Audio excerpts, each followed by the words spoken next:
If you have a newborn baby at your home, no doubt you are loving life right now, but there comes a lot of worry with the responsibility of taking care of that infant. So we have help for you this morning. Dr. Alicia Daniels is here from CHI Memorial Pediatric Diagnostic Associates. Good to see you. Good to see you. And welcome home. You grew up in Dalton. Yes, I did. Recently finished your residency and now you're back home practicing down there. Yes. You must be enjoying that because this is hometown. I know. It's great to be back.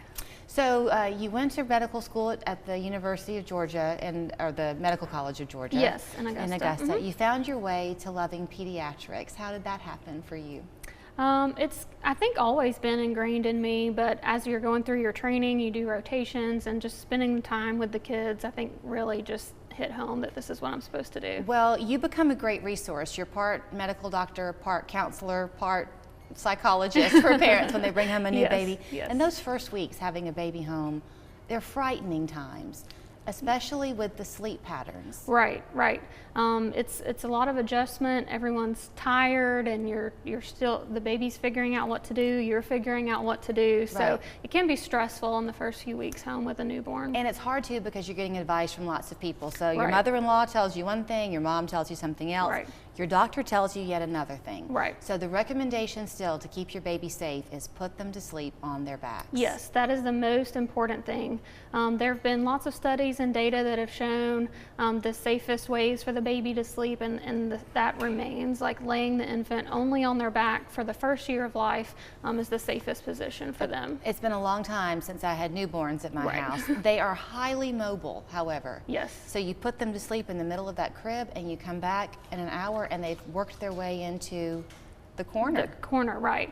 And even though they may not be able to roll over yet, you do see that. You see that they move and they wiggle, and so that's why it's important to lay them on their back. Okay, so because of that, you have to almost just think about everything. There you can see the crib itself has a wooden end to it, but the sides are open. You're not a big fan of bumper pads? No, so in addition to laying the infants on their back, you want to create a safe sleep environment for them. So whether it's a crib or a bassinet or a playpen, any of those is fine, but you want to have a firm surface, so a firm mattress, and only just a fitted sheet in there. You don't want to have any fuzzy blankets, pillows, stuffed animals, anything that really could get in the baby's face. You really want to avoid that. Okay, a couple of the pictures that we saw clearly were of moms in the bed and the baby in a little mini crib. I had one of those with my younger daughter, and it was great because it was bed height. So it was easy to put her back to sleep again. But you don't want moms and dads, and especially non-parents, sleeping with the baby. So even though all parents, want their babies close to them, the safest place for them is actually in their own sleep space. So again, the crib, the bassinet, the playpen, you can pull it right up to your bed, just like you were describing that way. If they're fussing, you can you reach over, put your hand on them, soothe them, but try to avoid putting them in the bed. To help parents not panic, your baby does grow. So there does come a time where they do begin to flip over onto their stomach.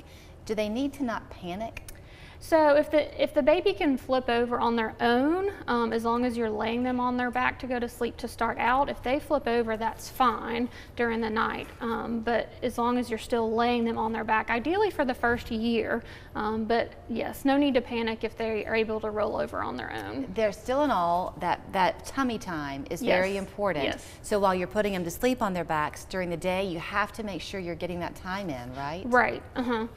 So we kind of have a little saying, back to sleep, tummy to play. So while the infant's awake and the parent's awake too, it's important to do tummy time to help them work on their head control, and then also to prevent the back of the head from getting flattened from laying on their back so much. But yes, only while they're awake to do that tummy time. This awareness of putting the baby to sleep on their back is nothing new. It's been around, what, since the 90s, you said? Yes, that Back to Sleep initiative began in the 90s when all this data was coming about on what's the safest position for babies to sleep. And you saw great results.